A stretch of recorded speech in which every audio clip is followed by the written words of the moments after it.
रम्य असतो ना खरा मित्र याची गोष्ट सांगणार आहे. एक जंगल असतं, तिथे भरपूर सारे प्राणी असतात.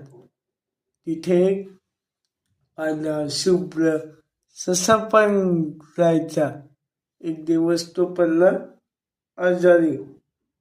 तर मग वाघ, हत्ती, माकड या सगळ्यांना कळलं की माकड आजारी पडलाय. तर मग माकड जात. तर मग माकड म्हटलं की तो लवकर पळशील असं सल्ला देऊन चालला जातो. मग येतो हत्ती. तर मग हत्ती पण म्हणतो बरं होऊन जाशील. मग येतो लांडगा. लांडगा आणि कोल्हे पण सल्ला देऊन जातात.